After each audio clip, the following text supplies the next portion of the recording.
जो आज के हमारे गेस्ट हैं, उनकी जब मैंने स्टोरी सुनी, वो काफ़ी इंटरेस्टिंग थी। यार वो जेल भी गए हैं, वो इतने ज़्यादा ड्रग्स से एडिक्टेड थे कि कंडीशन ये आ गई थी कि सुसाइड करना पड़ गया। सुसाइड करना पड़ा नहीं, करने की सोची उन्होंने।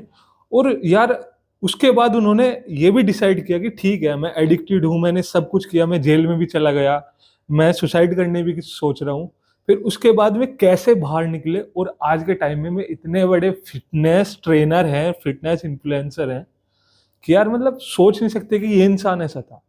तो आज हमने पूरी की पूरी उनकी स्टोरी कवर की है और जाना है कि क्या-क्या प्रॉब्लम आती है अगर हम ड्रग्स को ज़्यादा वो कंज़्यूम करने लगते हैं तो किस तरीके के साइड इफ़ेक्ट होने लगते हैं।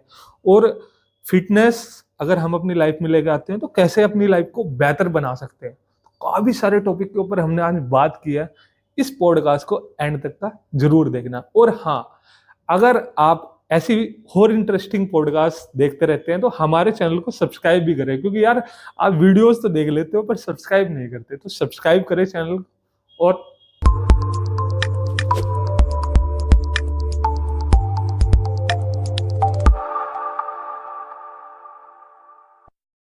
सो हेलो भैया, हाय। कैसे हैं आप? बढ़िया, बिल्कुल ठीक।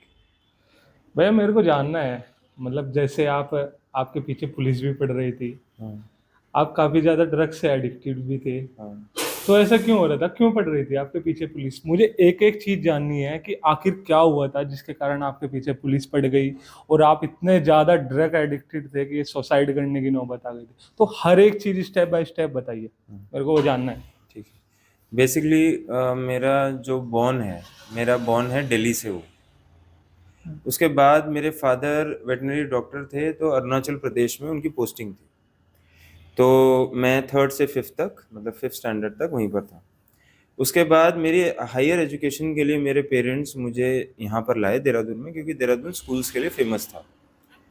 तो मैंने जो है यहाँ पर एशियन स्कूल में एडमिशन लिया जब मैं 6th स्टैंडर्ड पे था। तो मैं एक लौता लड़का हूँ अपने अपनी फैमिली में, और शादी के 8 साल बाद हुआ हूँ मैं अपने पेरेंट्स के। शादी के 8 साल बाद कुछ कॉम्प्लिकेशंस थी मम्मा को, तो काफ़ी उन्होंने स्ट्रगल किया, और उसके बाद जो है मैं हुआ। हाँ भाई। तो बेसिकली क्या है कि जब इतने फाइट के बाद किसी को बेबी मिलता है तो ओवर पैम्पर्ड होता है ना, ओवर प्रोटेक्टिव होता है। वैसे ही मेरा था।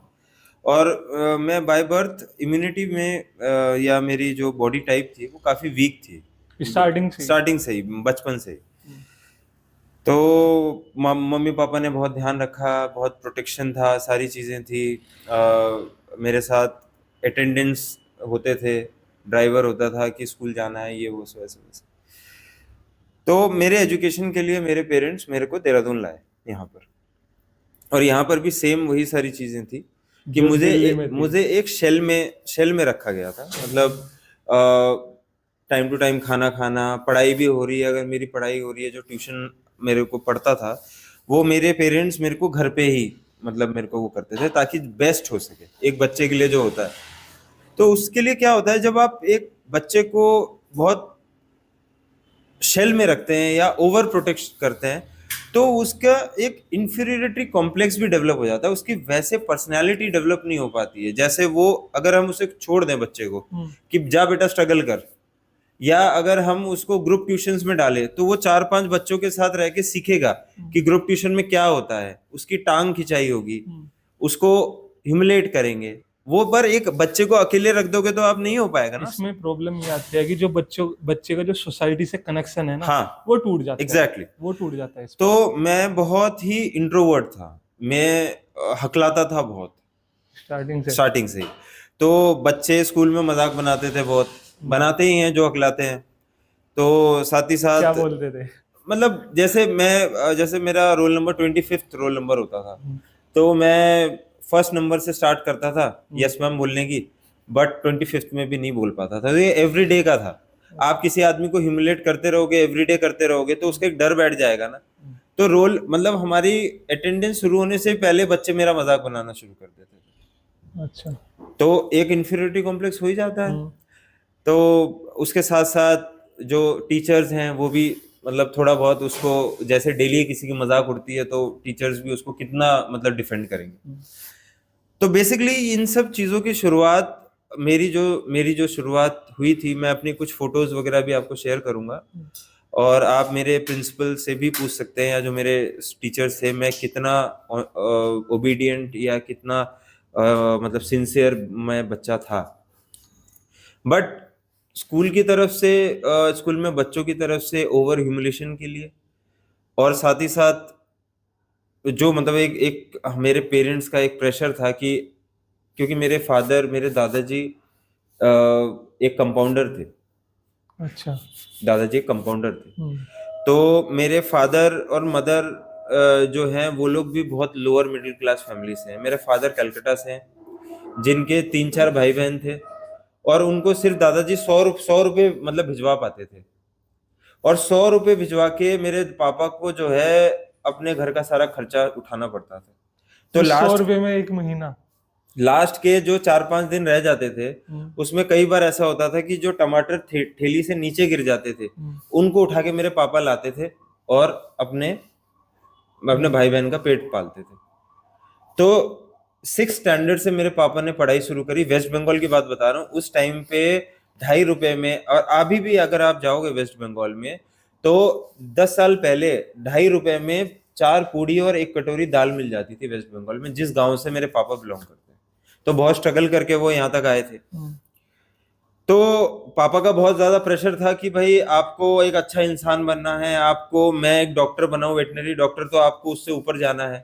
और मेरा हमेशा से जो स्किल था वो हुनर बेस्ड था। मतलब जैसे बचपन से कोई चीज खोलनी पेचकस से या कुछ चीज करनी, तो मतलब क्रियोसिटी ज्यादा थी, मतलब ये कैसे, क्रिएटिविटी, मतलब ये कैसे हो रहा है, ये कैसे हो रहा हाँ, है। मतलब क्रिएटिविटी थी। तो बचपन से फिर वो स्कूल का बच्चों का ह्यूमिलेशन, वो इंट्रोवर्टनेस मेरे एग्जाम्स में भी दिखने लग गया, मेरे पेपर में भी दिखने लग गया। मैं अच्छे से परफॉर्म नहीं कर पाता था। वाइवा देना मेरे लिए बहुत बड़ा टास्क होता था। आज तो मैं अचंभित हूँ, मतलब ये अगर, चीज मेरे साथ भी हाँ, थी। आज तो अचंभित हूँ कि मैं माइक के सामने या आप लोगों के सामने ऐसे बोल पा रहा हूँ, नहीं तो मेरा इतना भी कॉन्फिडेंस नहीं था। तो फिर वो लैक ऑफ कॉन्फिडेंस होते होते होते होते लोगों ने मेरे को प्रमाणित कर दिया कि आपके अंदर कोई कॉन्फिडेंस नहीं है, ठीक है। और साथ ही साथ पेरेंट्स का प्रेशर। तो धीरे धीरे धीरे धीरे धीरे करके उन सब चीजों को, उन थॉट्स को नम करने के लिए, उन इमोशंस को हैंडल करने के लिए मैंने अपने से बड़ों के साथ उठना बैठना शुरू कर दिया। ये किस टाइम की बात ये कर? मैं आपको 9th स्टैंडर्ड की बात बता रहा हूँ। जब मैं 9th स्टैंडर्ड में था, और आप बैठते किसके साथ थे? जो डीएवी कॉलेज में जो इलेक्शन लड़ रहे हैं, मतलब मैं 9वीं स्टैंडर्ड में जब था, मैं आपको नाम भी बता दूं, वो भी हमारे जिम में आए थे। संग्राम सिंह पुंडीर जो है वो हमारे डीएवी कॉलेज के प्रेसिडेंट अध्यक्ष थे। मैं उनका छोटा भाई हूँ। मैंने बॉडी बिल्डिंग भी जब करी तब भी वो वहां पर थे और उन्होंने मेरी बहुत हेल्प करी। उनके इलेक्शन कैंपेन में मैं 9th स्टैंडर्ड में मैं उनके साथ रहता था। अच्छा। तो मेरी जो, मतलब जैसे मेरी जो थॉट प्रोसेस है या जो मेरी सारी चीजें हैं वो मेरी मेच्योर हो गई, ओवर मेच्योर हो गई।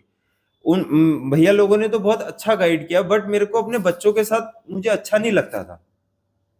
मतलब वो थॉट नहीं मैच गैप हो जाता था, क्योंकि वहां पर स्कूल में वो लोग मेरे को ह्यूमिलेट करते थे और भैया लोग मेरे को बहुत प्यार करते थे। भैया लोगों के साथ मैं रहता था, तो मतलब मेरा ज्यादा इंक्लिनेशन उनकी तरफ हो गया।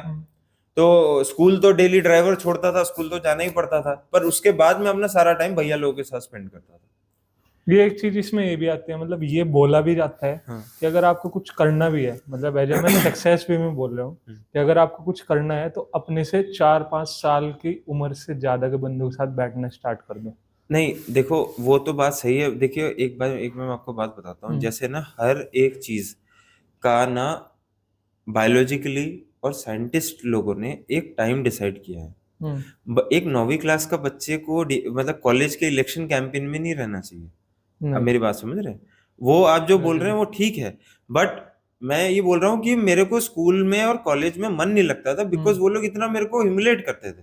अगर आपको किसी का माइनस पॉइंट पता है, मेरा एक ऐसा मानना है कि जैसे मेरे को अगर किसी का माइनस पॉइंट पता है, आपका माइनस पॉइंट मुझे अगर पता है, तो मैं कभी भी उस चीज को पिंच नहीं करूंगा, मैं कभी दबाऊंगा नहीं उस चीज को। हमारे इस फील्ड में, फिटनेस फील्ड में, आपको पता है, मतलब आप देख रहे हैं कितना ज्यादा ये चीज आगे बढ़ रही है, कितने हम्म, ज्यादा फिटनेस हमारे ट्रेनर्स आ रहे हैं, हमारी फील्ड आगे बढ़ रही है, सारी चीजें हमारी वो हो रही है। हम्म, बट इस चीज में भी हमारे फेलो ट्रेनर्स में, हम लोग ट्रेनर्स को भी काफी ह्यूमिलेट किया जाता है, मतलब उनको देख के कि ये कितना एजुकेटेड है, कोई गरीब परिवार से है तो हम्म, कैसे। मैं तो खुद ऐसे फैमिली में रहा हूँ या उस फैमिली से उठा हूँ कि मुझे पता है कि गरीबी क्या होती है या मजबूरी क्या। मैंने नहीं देखा, बट मेरे पेरेंट्स ने मुझे बहुत अच्छी तरह इस चीज को रियलाइज कराया। आज मैं जो भी कुछ हूँ या जैसे भी जो भी कुछ किया है मैंने। वो दिखने लगता है, मतलब जब आपके माँ बाप उस कंडीशन से गुजरते हैं ना, तो पता चलने लगता है कि यार वो जो रोटी आ रही है ना मेरे घर, हाँ हाँ उसकी कीमत हाँ क्या है। हाँ हाँ, मेरे पेरेंट्स ने उसको रियलाइज करवाया मुझे।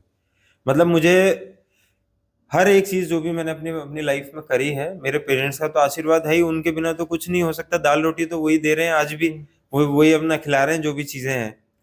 बट मैंने जो भी आज अपना सारा कुछ अपना करा है, या जो भी स्पोर्ट्स में मैं हूँ, जो फिटनेस में हूँ, वो मैंने खुद अपने आप करा है। मेरे पेरेंट्स ने मेरी कोई इसमें हेल्प नहीं करी, बॉडी बिल्डिंग से लेकर सारी चीजों से लेकर। हम्म, मैं पूरे भारत में 29 कंपटीशन खेला हूँ, 2008 से लेकर 2015 तक। हम्म, केरला, साउथ वगैरह में खेलने गया हूँ। मैंने मैक्सिमम कंपटीशन हारे हैं, मैं मैक्सिमम कंपटीशन जीता नहीं हूँ। बट 29 में से मेरे पास 11-12 में ही मेडल होंगे। बट मुझे खेलना बहुत पसंद था, वो मेरा पैशन था जिसने मुझे कॉन्फिडेंस दिया। जो इतना लूज कॉन्फिडेंस वाला आदमी जब एक ट्रंक पहन के, मतलब जिसे आप एक अंडरवेयर बोलेंगे, हम्म, अंडरवेयर पहन के इतने हजारों लोगों के बीच पोज करेगा, तो उसको कितना उसका कॉन्फिडेंस बूस्ट होगा। इस फील्ड का मेरा प्यार, इस फील्ड का ये है कि मेरे को एक अलग आइडेंटिटी मिली है, हम्म, मेरे को एक अपनी पहचान मिली है कि जो मैं आज हूं हम्म, या जो भी सारी चीजें हुए वो इसी वजह से है। नहीं तो मेरी कोई पर्सनैलिटी बोल के कोई चीज नहीं थी। मतलब बॉडी बनाना एक अलग चीज होती है, हम्म, बट आज मैं हमारे जो है हमारे देहरादून डिस्ट्रिक्ट क्रिकेट एसोसिएशन का मैं ट्रेनर हूँ। हम्म, करीबन 4,500 बच्चे हमारे पास देहरादून डिस्ट्रिक्ट में है। हम्म, उन सबको मैं उनको उनको उनकी फिटनेस की स्क्रीनिंग वगैरह करता हूँ। हम्म, उत्तराखंड आर्चरी एसोसिएशन का मैं स्ट्रेंथ एंड कंडीशनिंग कोच हूँ। पूरा उत्तराखंड में जितने आर्चर्स हैं उनकी फिटनेस मैं देखता हूँ। ओएनजीसी बास्केटबॉल टीम जो है उसको मैं ट्रेन कर चुका हूँ। ओके, शूटिंग में मेरे पास 2-3 मेरे स्टूडेंट्स थे जो अभी नेशनल कैंप में है। हम्म, तो मतलब ये सारी चीजें तभी हुई हैं जब मैंने ये इस फील्ड में मैं आया हूँ और मेरी पर्सनालिटी बूस्ट हुई है। ओके, तो जैसे कि मतलब हम हम्म, एक अलग डायरेक्शन में अलग चले डर, गए। हाँ, बेसिकली तो मैं आपको जो बता रहा था हम्म, कि क्या होता है कि जब हम किसी को दबाते रहेंगे, हम्म, अगर हम किसी को दबाएंगे, ज्यादा दबाएंगे, हम्म, दबाएंगे दबाएंगे दबाएंगे, तो एक दिन वो ऐसा फटेगा कि उसको कोई फट कंट्रोल नहीं कर नहीं कर पाएगा। पाते। कोई नहीं कंट्रोल कर हम्म, पाएगा। तो वही चीज मेरे साथ हुई। अपने थॉट्स को नम करने के लिए मैं थोड़ा बहुत नशा करने लग गया। तो नशा करते करते करते करते उसकी रिक्वायरमेंट बढ़ती रहेगी। आप 10 रुपए कमाओगे, कल 20 रुपए सोचोगे। हम्म। उसी तरह नशे में, तो आप उसी क्या लेते थे नशे में? मैं नशे में मैंने सबसे पहले 6 क्लास से मैंने खैनी खानी शुरू कर दी थी। जो गार्ड हमारे स्कूल में होते थे उनसे। 6 क्लास से? 6 क्लासेस। और आपने वो उठना बैठना स्टार्ट किया था 9th नाइन्थ क्लास? में, मतलब मैं आपको ये मतलब ये बता रहा हूँ कि मतलब मैं बचपन से ही, छोटे से ही, क्योंकि अच्छा। हम एशियन स्कूल में थे। हम्म, तो एशियन स्कूल में कुछ बोर्डर्स भी थे हमारे हम्म, साथ, कुछ हमारे पास जो मतलब बच्चे हॉस्टल में रहते थे।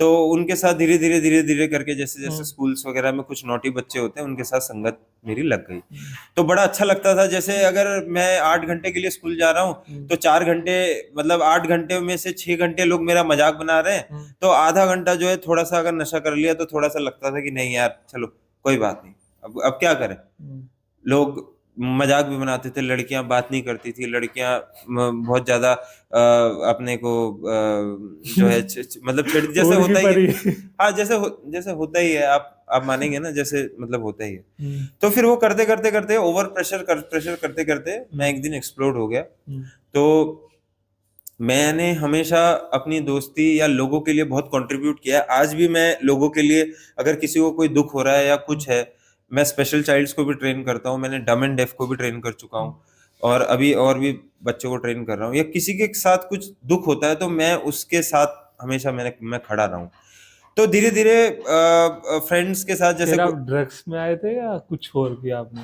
नहीं, मैं मतलब मैं जैसे मैंने ड्रग्स, मैं मतलब पहले मैंने जैसे आपको बताया, छेनी खाई। मैंने हमने खैनी खानी शुरू हाँ, करी, फिर स्मोक करना शुरू किया, हाँ, फिर उसके उस टाइम पे मतलब स्कूल टाइम में ही मैंने जो लास्ट मैंने जो अल्कोहल पी थी वो बैक पाइपर और अपना ब्लेंडर स्प्राइट थी।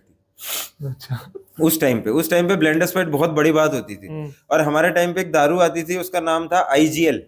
आईजीएल एक दारू होती थी, 18 रुपए की आती थी। 18 रुपए की दारू एक होती थी। पौवा। नहीं, एक पवा नहीं, हाफ। आप। Half IGL. तो वो ओके। स्वीपर्स वगैरह पीते थे। अब सोचो हम कितना भयंकर मतलब अल्कोहल कंटेंट हम लेते थे। हम्म। एमडीडीए पार्क में जहां पर ऑर्चर्ड रेस्टोरेंट है, उस हम्म। गली में चावल का पानी से बनी हुई शराब मिलती थी, उसे छन बोलते थे। अच्छा। 30 रुपए का जग मिलता था, तो हमने वो भी पी। वो धीरे धीरे करके ये सब बढ़ता गया। बट जैसे जैसे नशा बढ़ता गया, हम्म। जब नशे में हुआ एक दिन, तो वही लड़का जो मेरे को स्कूल में छेड़ता था वो फिर से छेड़ने लग गया। हम्म। उस दिन मैंने उसकी कर दी पिटाई ढंग से। जब एक बार हाथ खुल गया किसी के ऊपर। वो अलग कॉन्फिडेंस आ गया वहां नहीं, से। एक्चुअली जैसे मेरा ऐसा नेचर था, भाई हाथ भी नहीं चलता था ना किसी के ऊपर, कैसे हम्म। हाथ चलेगा। पर जिस दिन एक बार हाथ चल गया तो फिर उसके बाद तो हाथ चल ही गया। हम्म। फिर किसी दोस्त की कोई लड़ाई हो रही है तो सबसे पहले मैं कूद रहा हूँ। मैं हम्म। 40 किलो का होता था, बिल्कुल पतला, बहुत पतला होता था। मेरे वो फोटोज भी है अपनी अपनी पुरानी। हम्म। तो बस दोस्तों के लिए जैसे किसी के ने दोस्त ने कुछ बोला तो फिर लड़ाई झगड़ा करने लग गए। हम्म। तो फिर वो लड़ाई झगड़ों में थोड़ा सा जैसे फेम होता है ना, कि अरे नहीं, वो जैसा हम्म। होता है बचपन हाँ, में रहता कि है कि। अरे वो भाई आएगा, ऐसे है वैसे है ये वो सब, तो लोग कहीं किसी का झगड़ा हो रहा है तो हमें बुला लिया। और किसी थोड़ा की अलग ही जमीन। दबदबा चलता रहता है। हाँ मतलब या। मैं मतलब 11वीं 12वीं क्लास में था, तो जैसे किसी की कोई कब्जा कर लिया, उसको खाली कराना है, वहां हम्म। चले गए। अच्छा, समझ। ये सब करने लग गए थे। बहुत कुछ मतलब ऐसी लाइफ ऐसी टर्न हम्म। ऑन हो रही थी, धीरे धीरे हम्म। धीरे धीरे करके हम्म। सब कुछ टर्न हो रहा था कि काफी गलत लोगों के साथ भी संगति मतलब हो गई थी, बिकॉज धीरे धीरे आपको पता नहीं चलता। हम्म। अगर कोई मेरे को बोलेगा कि आपके दोस्तों ने बिगाड़ा, मुझे किसी ने नहीं बिगाड़ा।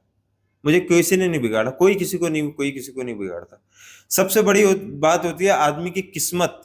आज मैं जो भी कुछ हूं या जो भी कुछ मैं कर रहा हूं, हम्म। मैंने एक पैसिफिक मॉल में एसिस का शोरूम है हमारे देहरादून में। हम्म। वहां का जो स्टोर मैनेजर है, उन्होंने मेरे को अपने बच्चे के लिए हम्म। फेस व्हाट्सएप पे स्टेटस लगाने के लिए बोला था, कि थोड़ा बहुत पैसा कंट्रीब्यूट कर देने के लिए। हम्म।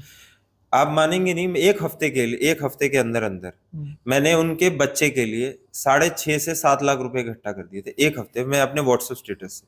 तो लोग इतना भरोसा करते हैं मेरे ऊपर कि मैंने जो अपनी ट्रांसफॉर्मेशन मैंने करी है। हम्म। तो उस टाइम पे भी ऐसा ही था। उस टाइम पे भी ऐसे ही था, अगर किसी को कोई दुख हो रहा है या कोई परेशानी हो रही है तो मेरे को बोल देते थे। हम्म। तो करते करते करते करते आदमी का टेंडेंसी झगड़ेलू हो गई। हम्म। तो एक बार बहुत पहले की बात है, एक शादी से जो है शादी में गए, ज्यादा दारू पी ली। तो वहां से बहुत ज्यादा दारू पी ली, तो मैं अपने दोस्त को बोलने लग गया, उसका नाम था निमित, हम्म। कि भाई मेरे को तो बहुत ज्यादा हो गई, अब मुझे घर छोड़ दे। हम्म। तो ये बात है कुछ किशन नगर चौक से थोड़ा सा पहले की। हम्म। तो वो आया नहीं, वो डांस कर रहा था। मैंने बोला चलो यार घर चलता हूँ।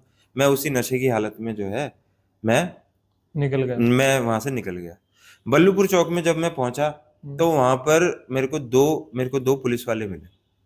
उन्होंने देखा कि नशे में आ रहा है, दूर से ही पता चल जाए मैं किशन नगर चौक से आ रहा हूँ बल्लूपुर में। हम्म। उस टाइम की बात बता रहा हूँ, आज से 17-18 साल पहले की।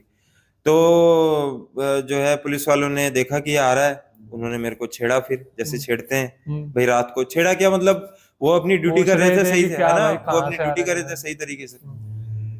तो उनके साथ भी थोड़ी बहुत मेरी मतलब झड़प हो गई। अच्छा। रात के टाइम की बात है, 2-3 बजे की बात। हम्म। तो उन्होंने बोला तू रुक, तेरे को बताते हैं। हम कैंट से जो है हम जीप बुलाते हैं। उतने में भाग गया। हम्म। जहां पर अभी जीएमएस रोड में जो पेट्रोल पंप है, हम्म। जो अपना अपना पेट्रोल पंप है, हम्म।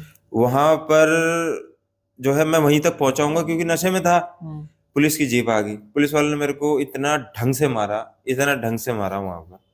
ठीक है। हम्म। अब उसके बाद मुझे पता नहीं, मैं 1.5-2 दिन मैं वहीं पर पड़ा रहा रोड पे। 1.5-2 दिन की बात है कि मैं वहीं पर था, मतलब मार खाई हुई हालत में। क्योंकि जब आप पुलिस वालों के साथ बदतमीजी करोगे तो पुलिस वाले क्या करेंगे? मारेंगे। मारेंगे ही, है ना। वो और तो हड्डियां तोड़ देते है ना, हैं। जो भी कुछ है। तो लाइफ एक ऐसे प्लेटफॉर्म पे थी। हम्म, अब वहां से फिर मल्टीपल चीजें होने लग गई। फिर धीरे धीरे करके मम्मी की तबीयत बहुत खराब होने लग गई, हम्म, पापा की तबीयत बहुत खराब होने लग गई। हम्म, टीवी वीवी तोड़ देता था घर पे, गुस्सा बहुत आने लग गया क्योंकि नशे के लिए सामान नहीं मिलता था, तो हम्म, प्लेट प्लेट फेंकने लग गया। मोहल्ले में लोग इतनी तेज मतलब घर पे लड़ाई झगड़े होते थे कि मोहल्ले वाले आ जाते थे, हम्म, है ना।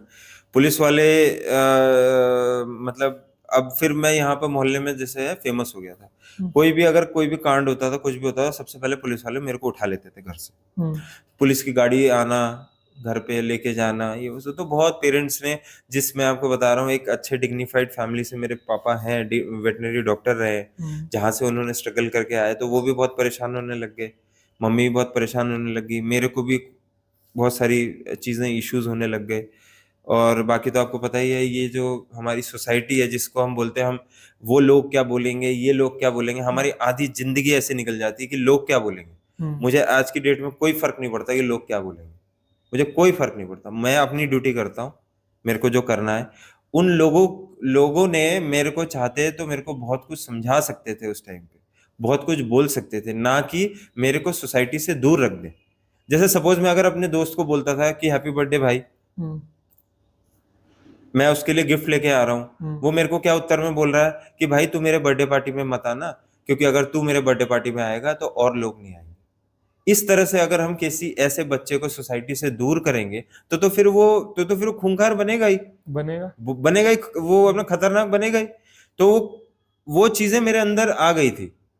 उन सब चीजों को मैंने ट्रांसलेट किया अपनी अपनी फिटनेस जर्नी में। मैं 26 मई 2008 से मैंने एक्सरसाइज करनी स्टार्ट कर दी थी।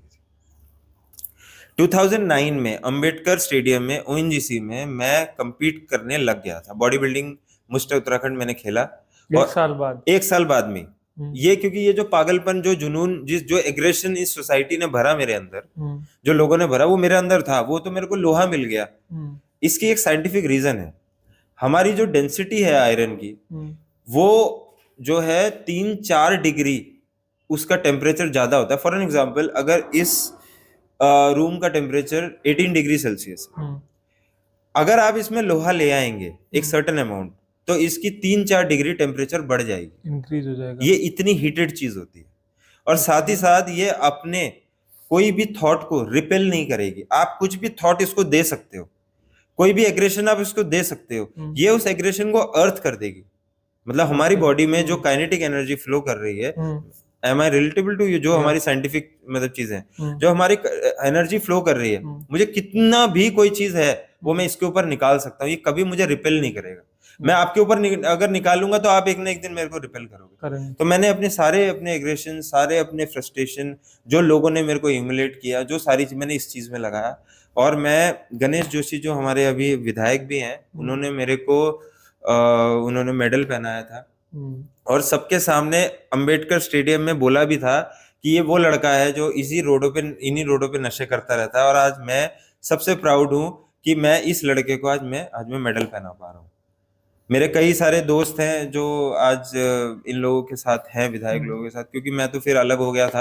हम्म। मैं अपनी लाइन में आ गया, अपने इसी में मैंने फोकस किया, और इसी तरह से मैं। इसमें मैं ये पूछना चाहूंगा, जैसे आप ड्रग्स कर रहे थे, मतलब उसमें एडिक्टेड थे उन सारी चीजों में, तो बॉडी पर क्या मेजर इफेक्ट पड़ रहा था? अगर इस चीज में जैसे हम जाते हैं तो बॉडी पे क्या मेजर इफेक्ट पड़ता है? देखिए, बॉडी में मेजर इफेक्ट ये पड़ता है, सबसे पहले तो आप ये मानिए कि आपकी भूख खत्म हो जाती है।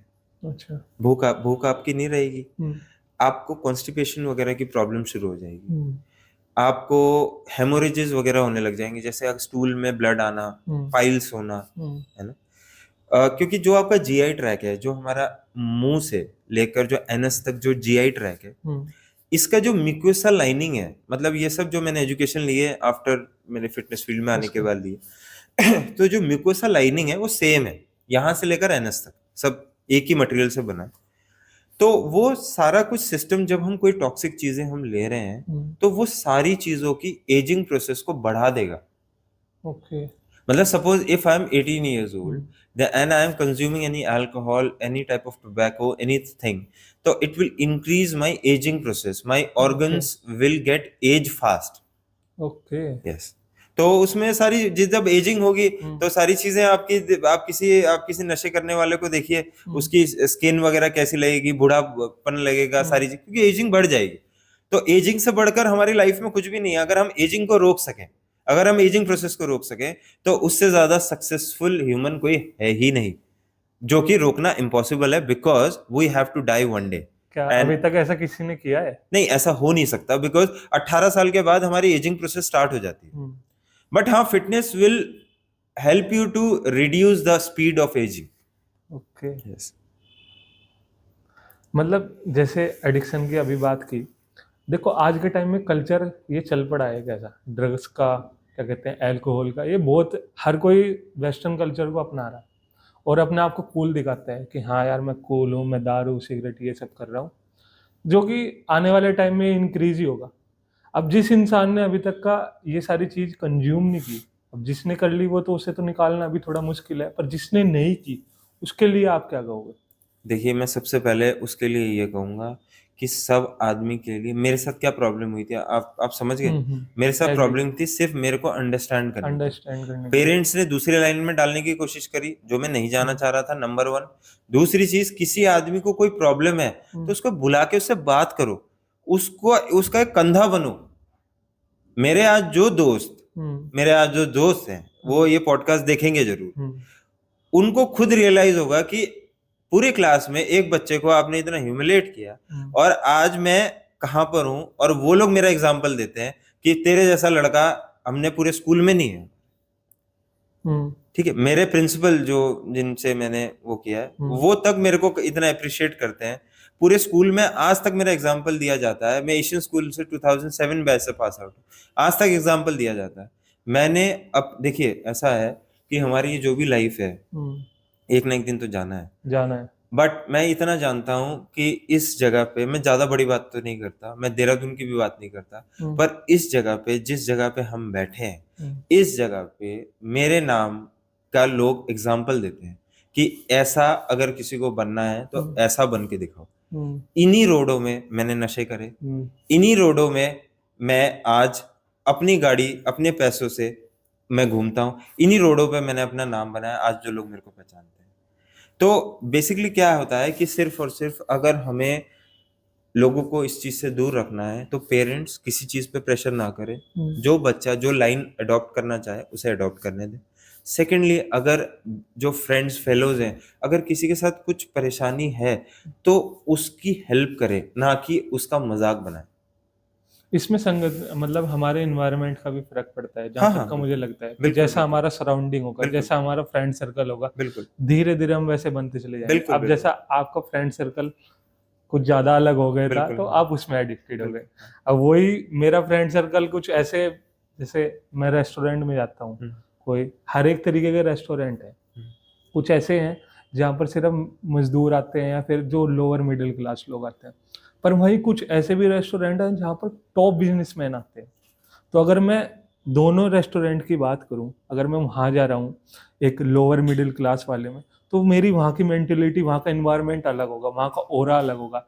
और वहीं अगर मैं बात करूँ उसकी एक हायर बिजनेसमैन से वहाँ जा रहा हूँ, तो वहाँ का जो मेरी थिंकिंग प्रोसेस होगी वो ऑटोमेटिक चेंज होने लगेगी। तो ये चीज हमारे फ्रेंड सर्कल, हमारे सराउंडिंग में भी काम करती है। देखिए, पता है क्या होता है, सबसे बड़ी चीज लाइफ में क्या होती है पता है? Appreciation. Appreciation is also equal to a medal you are winning. मुझे सिर्फ और सिर्फ अगर कोई अप्रिशिएट कर देता ना कि भाई ये काम तू अच्छा करता है, तो मैं अच्छा हो जाता।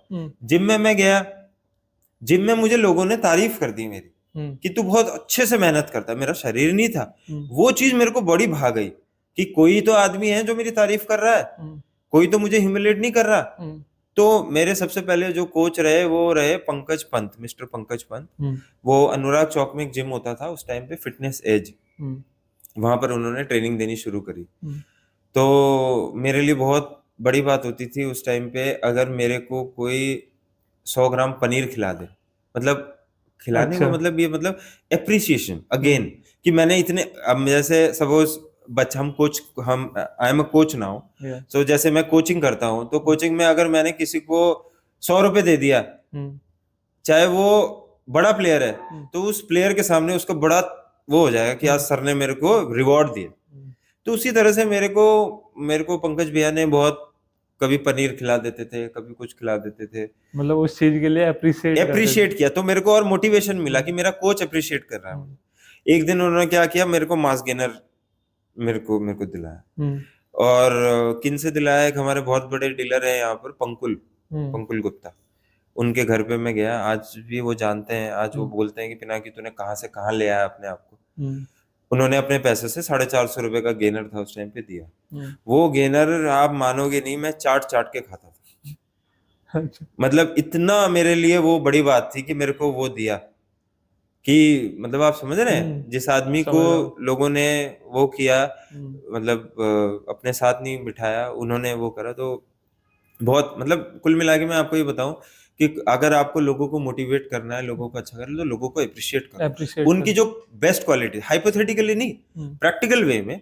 Every human has a quality, ऐसा है ही नहीं कि किसी के अंदर कोई क्वालिटी नहीं है। और ये चीज स्टार्ट होती है हमारे पेरेंट्स से, हमारे घर से। अब जैसे दो बच्चे हैं, एक बच्चा तो ऐसा है कि जो पढ़ाई में बहुत अच्छा है, हर एक चीज अच्छी करता है। एक ऐसा है कि जो मतलब इतना अच्छा नहीं कर पा रहा, पर हम क्या कर रहे हैं, जैसे उस बच्चे को, मतलब एक बच्चा है, उसे हम क्या कह रहे हैं कि यार तू नहीं कर सकता, तू नंबर अच्छे नहीं लाया, तूने क्यों नहीं करा ये, मतलब काफी डांटते हैं, उसे अप्रिशिएट नहीं करते किसी भी चीज के लिए। तो वो अगली बार फिर क्या सोचेगा कि नहीं यार, जब मेरे को डांट ही मिलती है, मेरे को यही सब होता है, तो मैं क्यों ही करूं। वो फिर धीरे धीरे उसकी जो परफॉर्मेंस है वो डिग्रेड होने लगती है, जब हम उसे अप्रिशिएट ही नहीं करेंगे। देखो, एक ना बैलेंस होता है ना, जैसे रात और दिन है, ये भी एक बैलेंस है। गरीब और अमीर है, ये भी एक बैलेंस है। होना बहुत जरूरी है गरीब, तभी तो पता चलेगा कि ये गरीब और ये अमीर है।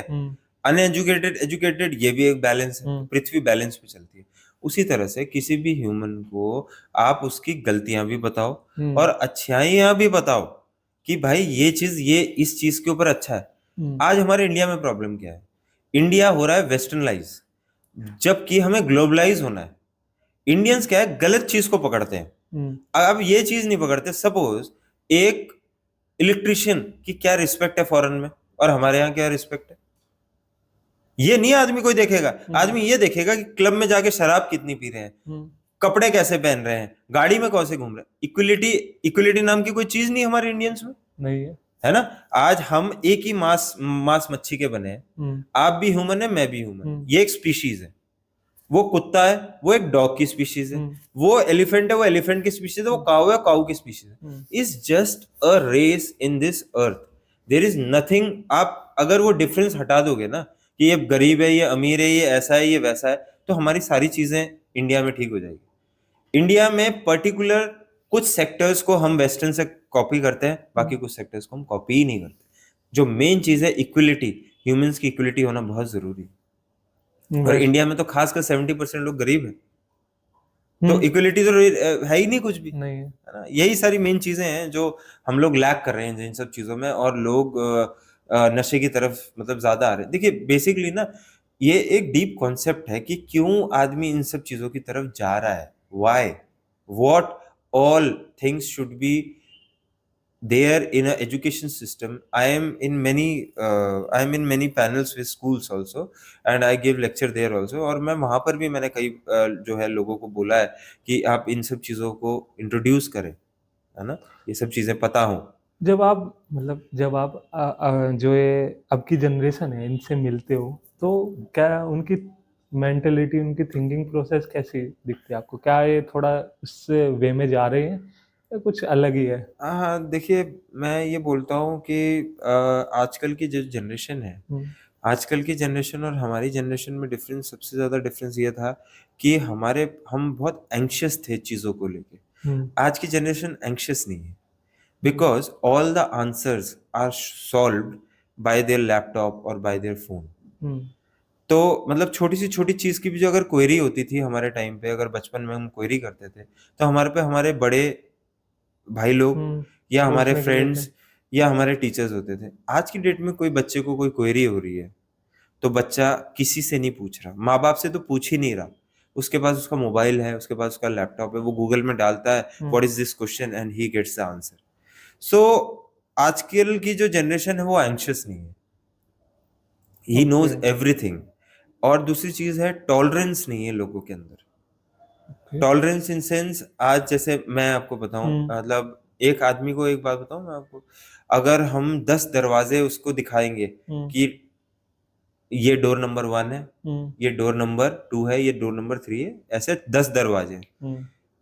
आप किसी भी दरवाजे के अंदर जाइए और देखिए अंदर क्या है और आ जाइए, कोई दिक्कत नहीं है। हम्म। तो अगर उसके पास 10 ऑप्शंस रहेंगे तो कभी भी अपना 100% नहीं देगा। आप मेरी बात समझ रहे हैं? हम, मेरे साथ क्या हुआ कि मेरे सारे दरवाजे तो बंद हो गए थे, हम्म। एक दरवाजा बाई चांस ये खुला मिल गया, इसमें तारीफ कर दी लोगों ने, तो मेरा जो है सीना चौड़ा हो गया, हम्म। मैंने इसी में अपना काम कर दिया। आजकल बच्चों के पास ऑप्शंस बहुत ज्यादा है, साथ ही साथ टॉलरेंस नहीं है बच्चों की। तो बच्चे आजकल अपना 100% दे ही नहीं पाते, पहले ही गिव अप कर देते हैं, थोड़ा सा हार्ड लेबर करेंगे गिव अप कर देंगे। पेशेंस की भी कमी है आज काफी पेशेंस, ज्यादा। मैं टॉलरेंस और पेशेंस हम्म। दोनों एक ही चीज है। हम्म। मैं पिछले 18 साल से इस फील्ड में ट्रेनिंग दे रहा हूँ, हम्म।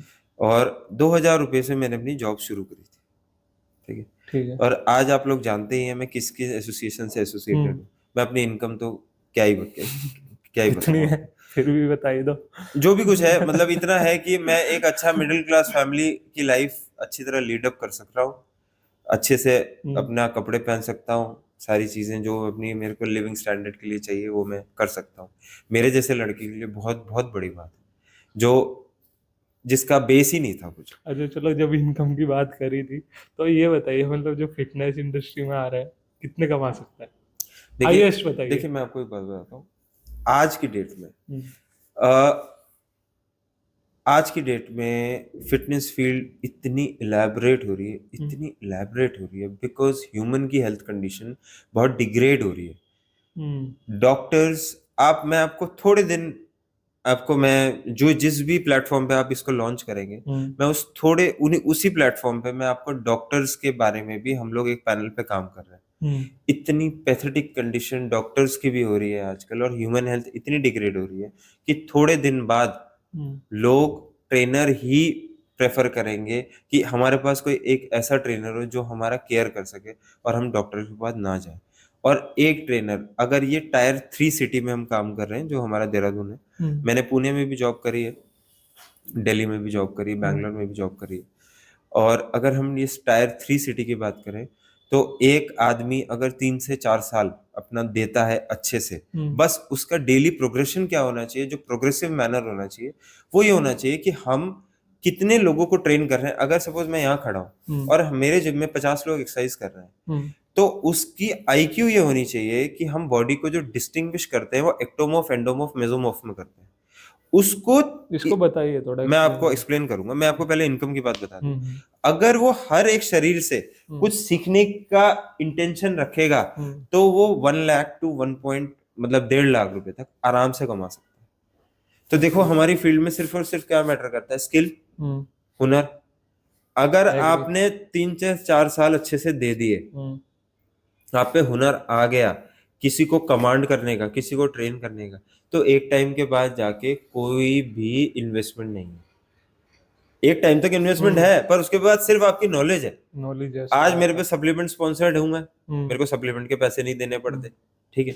बाकी अपना मैंने अपनी अपनी बॉडी बिल्डिंग कैरियर 2015 तक करा। अभी मैं जो है उसके बाद नहीं कम्पीट कर रहा हूँ, बट मेरा मसल मास, जो मेरा स्टैंडर्ड है, जो हम्म। मेरे मसल का स्टैंडर्ड है, वो आराम से मेंटेन हो रहा है। हम्म। 10, 15, 20 हजार रुपए में अपना शरीर मेंटेन हो जाता है, हम्म। सप्लीमेंट वगैरह सब कुछ समझ गया। अपना अपना लगा के। क्योंकि जैसे जैसे एजिंग बढ़ेगी, वैसे वैसे करके आपको एंटीऑक्सीडेंट्स, मिनरल्स हम्म। वगैरह ज्यादा लेने पड़ते हैं, फ्रूट्स वगैरह।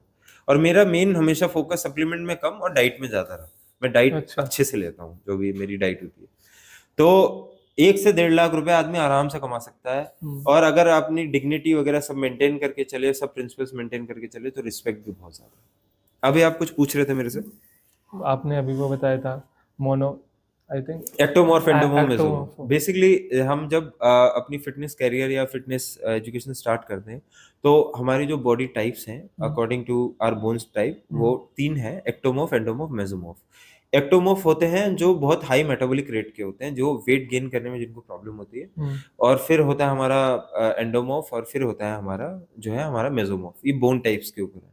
तो मतलब ये एक इतनी पढ़ाई है इसकी, बट इसके बाद अगर कोई प्रोग्राम, कोई इलेबरेशन आपको ट्रेनर्स को करनी है, तो वो आपके ब्रेन से आप कैलकुलेट कर पाओगे। मतलब मेरा बोलने का मतलब ये है कि सपोज एबीसीडी हम सबने पढ़ी है, सबने पढ़ी है ना, सबने पढ़ी है। एक अच्छा ऐसे वो लिख पाएगा जो अच्छे से अपने कॉन्सेप्ट्स को डेवलप कर पाएगा। उसी तरह से हमारी इस फील्ड में अगर आप सारे ह्यूमन से ये नेचर रखोगे कि जब मैं जिम में एंटर करूंगा या जब मैं जिम में रहूंगा और मैं सबसे कुछ ना कुछ सीखूंगा, ये चल कैसे रहा है, ये बैठ कैसे रहा है, ये उठ कैसे रहा है, इसकी बॉडी कॉम्पोजिशन कैसी है, शोल्डर कितना लंबा है, तो आपका दिमाग अपने आप चलेगा।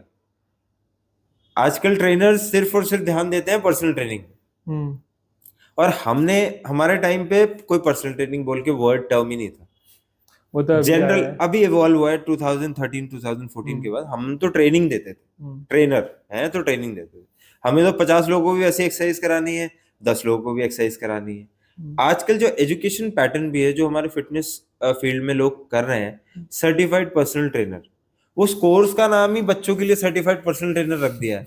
तो बच्चों का फोकस ही वही हो जाता है कि भाई हम फिटनेस फील्ड में आएंगे तो हमें पर्सनल ट्रेनिंग ही देनी है, बस जनरल ट्रेनिंग को देखना ही नहीं है। जबकि अगर रियलिटी, अगर हमारे को कुछ सीखना है तो हमें ग्रास रूट लेवल से सीखना है, वो है जनरल ट्रेनिंग। अगर हम जनरल ट्रेनिंग अच्छे से देंगे, हम सबको अच्छे से देंगे, तो पर्सनल ट्रेनिंग तो ऑटोमेटिक मिलेगी। जब उन जनरल ट्रेनर्स, जब आप ट्रेनिंग देंगे तब सबको ये लगेगा कि यार ये तो ट्रेनिंग बहुत अच्छे से देता है, तो पर्सनल ट्रेनिंग तो ऑटोमेटिक आएगी। समझ रहे हैं आप मेरी बात? तो ये है। एक अभी आपने जैसे अभी बात की थी, जो पतले लोग होते हैं काफी ज्यादा प्रॉब्लम रहती है कि मैं वेट कैसे गेन करें, तो कुछ मतलब कुछ बेसिक टिप बता दीजिए जो वो अपने घर ही कर रहे हो, घर से काम कर सकते हैं। देखिए, ये पतलों के लिए भी और मोटों के लिए भी। देखिए, सबसे पहली बात ये है कि हमारे बॉडी में दो प्रकार की चीजें होती हैं। एक हमारा कैटाबॉलिज्म होता है, एक मेटाबॉलिज्म। तो ये दोनों ही टाइप अपने हमारी बॉडी में जो है मतलब होती हैं, एक कैटाबॉलिज्म और एक मेटाबॉलिज्म। तो जो हमारे वेट गेन करने वाले लोग होते हैं उनका मेटाबॉलिक रेट हाई होता है। जो हमारी बॉडी में जब हम कुछ चीज खाते हैं, जैसे हम कार्बोहाइड्रेट्स खाते हैं, आपको पता है जो प्राइमरी फ्यूल है हमारी बॉडी में वो कार्बोहाइड्रेट्स है। प्रोटीन भी हमारे को एनर्जी देता है, फैट भी एनर्जी देता है, बट हम मेनली हम कार्बोहाइड्रेट। तो कार्बोहाइड्रेट जब हमारी पेट पे जाता है, जब एनर्जी रिलीज होती है, तो एक टर्म है थर्मोजेनेसिस। थर्मोजेनेसिस मतलब एक हीट प्रोड्यूस होती है, गर्माहट। तो मेटाबॉलिज्म जो गेनर्स होते हैं उनका हाई होता है, वो लोग जल्दी उसको बर्न आउट कर देते हैं जो हमारी कैलोरीज को। तो जिनको वेट गेन करना है वो अपनी कैलोरी इनटेक को ऊपर रखे, और ईगो लिफ्टिंग ना करे। उनको लगता है कि वेट बढ़ाने के लिए हमारे को, अब हम इसके ऊपर तो एक बहुत लंबा डिबेट है कि जो है ये टर्म काफी चल रही है फिटनेस में। मैं कल भी एक हमारे प्रोफेशनल बॉडी बिल्डर है उनसे बात कर रहा था, वो ट्रैप्स के लिए मेरे को बोल रहे थे कि मेरे को इस बार कंपटीशन में जो है ट्रैप्स अपने ग्रो करना है, तो कितना वेट मेरे को पुट करना चाहिए, कितने वेट से मैं स्ट्रक्स करूं। हमारा मेन चीज है कि अगर हम प्रॉपर एक रेंज ऑफ मोशन में अच्छे से अगर हम किसी एक्सरसाइज को करेंगे, उसके दो साइड हैं, पॉजिटिव साइड, एक नेगेटिव साइड, ठीक है। हमारी मसल अगर प्रॉपर कॉन्ट्रैक्ट होगी, प्रॉपर रिलैक्स होगी, तो हमारी मसल के जो फाइबर्स हैं वो टूटेंगे, और रिपेयर करने के लिए हम फूड लेंगे और वो वापस से मैन्युफैक्चर होंगे, और हमारा वेट या मसल मास बढ़ेगा। तो हमें ईगो लिफ्टिंग नहीं करनी। जिन्हें वेट गेन करना है प्रॉपर एक्सरसाइज करें, और साथ ही साथ अपने कैलोरीज को बढ़ाएं, और एक मॉडरेट अमाउंट ऑफ प्रोटीन। एक मतलब काफी ज्यादा टर्म चल रही है एस्टेरॉइड, स्टेरॉइड्स। तो मतलब ऐसा कहा जाता है कि स्टेरॉइड्स लेने से बॉडीज बनती है। चलो भाई ठीक है, आपने बॉडी बना ली, पर उसका साइड इफेक्ट क्या है? मतलब मैंने वीडियोस देखे हैं, काफी यूट्यूब पे वीडियो देखी हैं कि पहले तो ले लेते हैं बंदे स्टेरॉइड्स, फिर उसके बाद उनकी जो हालत होती है मतलब वो देखने लायक होती है। जब उन्हें पता है कि ये कंडीशन आएगी तो वो लेते क्यों हैं? देखिए, वो तो अब इंडिविजुअल टू इंडिविजुअल डिपेंड करता है कि वो क्यों लेते हैं और क्या उसका रीजन होता है, क्या होता है, कैसे होता है। मैं आपको जैसे बताऊं, मैंने भी स्टेरॉइड्स लिए हैं। अच्छा। और मैंने 2008 से अपनी बॉडी बिल्डिंग स्टार्ट करी थी। तो 2008 से लेकर 2013 तक आई competed naturally because my father is very much कीन कि आप स्टेरॉइड नहीं लोगे। जैसे मैंने बताया मैं इकलौता लड़का हूँ। तो लखनऊ में जो है डॉक्टर सरनजीत करके एक डॉक्टर हैं जो महेंद्र सिंह धोनी और सचिन तेंदुलकर के पर्सनल फिजिशियन थे। मेरे फादर मेरे को वहां लेके गए थे और उनसे बात करने की ही फीस 20,000 रुपए थी उस टाइम पे, कि मुझे ये समझा सकें कि स्टेरॉइड्स गलत है। तो मैं थोड़ा बहुत उनसे कन्विंस हुआ, बट मेरे जो पंकज सर के पास जो मेरे कोचेज आए, उन्होंने मुझे कंपटीशन में अच्छा खेलने के लिए और अच्छा आगे बढ़ने के लिए उन्होंने मेरे को इस चीज के बारे में बताया। और जब अगर आप किसी चीज के बारे में कोई चीज बताओगे कि इस चीज से आपको ये फायदा होगा, तो बच्चों का क्या है कि बच्चा फायदा देखता है, नुकसान तो उसको बेचारे को पता नहीं। तो आप जो सवाल पूछ रहे हो कि वो लोग क्यों अपना लेते हैं नुकसान करने के लिए, क्योंकि बच्चों को सिर्फ और सिर्फ फायदा दिखता है। वो जो है फायदा हो जाए फिर देखी जाएगी कल को, तब जब मेच्योरिटी आएगी तब पता चलती है कि नहीं इससे ये चीजें प्रॉब्लम। तो प्रॉब्लम क्या आती है उससे, नुकसान? प्रॉब्लम बहुत सारी प्रकार की प्रॉब्लम। देखो सबसे पहले ये है कि हमारा जो स्टेरॉइड जब हम लेते हैं, तो जैसे मैंने आपको जीआई ट्रैक के बारे में बताया, जो हमारा गैस्ट्रो इंटेस्टाइनल ट्रैक है, there is a movement in our organs called peristaltic movement. So when our organs in a movement of, जो हमारा मूवमेंट होता है जब हम स्टेरॉइड्स ले लेते हैं, तब हमारा पेरिस्थेल्टिक मूवमेंट फास्ट हो जाता है।